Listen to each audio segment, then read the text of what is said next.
Is there an optimal number of clicks on a mobile to get to an action? I mean, a desired action, other than call me, here's my directions, here's this. Is there anything in mobile, like if it's more, like the load time, right? We know that long load time, I think it was Amazon yesterday, they lose something like $16 billion for every 1 minute of load time lost that it takes them in mobile. That's how much money they lose. So is there any tips as far as that? I would say your most important information should be on your homepage, right there when the user gets there. When you go down into a menu, if they're looking for something, they pretty much use your promo spots on your homepage or copy to get to those sections. But just like the same as desktop, the easiest thing, the top, that's what they're going to see. People don't like to work if they don't have to get where they need to go. But if you also have great landing pages or deep links, then you can find it through SEO. But like the rule of everything, land them on the homepage, put your most important information at the top. Even scrolling down, depending on how far you're going to scroll, your call to action up there, your buy button, your store locator, put that all at the top. So if you're launching like a new piece of content, like a new white paper, a new press release went out today, or a new piece of news, would you put that on the front page of your device so people could see that information and click through? Yeah. Probably, if that's one of your conversion metrics, yeah. If you think that that's going to drive more leads to your business, definitely. But if it's supporting your business, trying to generate some following, probably move something that is going to convert more of that. But I don't know. Every business. We moved concept, probably whatever the most important we wanted to, always move it to the top. Most important priority at the top, second, down.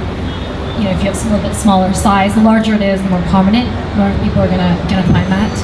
And use beautiful, imagery. That's become now is almost important. Is a strong call to action. Is beautiful images. Like with the rise of Instagram, people just like looking at pictures. I don't know if we're regressing between pictures and emojis, but great. We're going backwards. Less words, more pictures, less text. Although SEO may like some text, people don't really like to read. That goes for all sizes, desktop too. So that's what goes back to the simplicity from the beginning. Yeah, I mean, it's more fun to get it come across quickly with short, sweet, visual.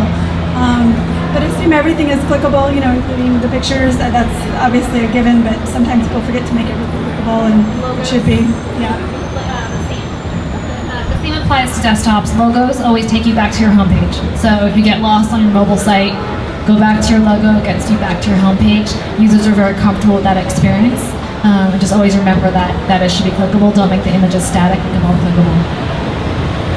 And then the question about how many clicks, I think ultimately kind of the best practice in user experience design is that you want to be very clear and think about what is your one main action you want on any given experience, which is typically a page. So a homepage may have, like you said, some different modules and some elements, but there's one key thing that you're really focused on. What do you want them to do on this page to get to the next step of what you're trying to communicate or get them to buy or what have you. So focus on your one most important thing, especially true for mobile, smaller devices.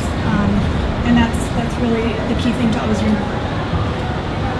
And the one thing that I wanted to add is always to the stakeholders or clients, I always tell them we're gonna start the first iteration of your redesign, and they tell me no, it's a redesign, right? Otherwise, it's the first iteration.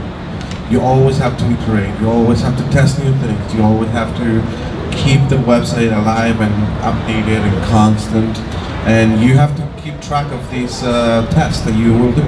Put the white paper at the top of the page. Did that work? No. Okay, let's try something else, and so forth. It's a constant iteration of your site. It's never a done site.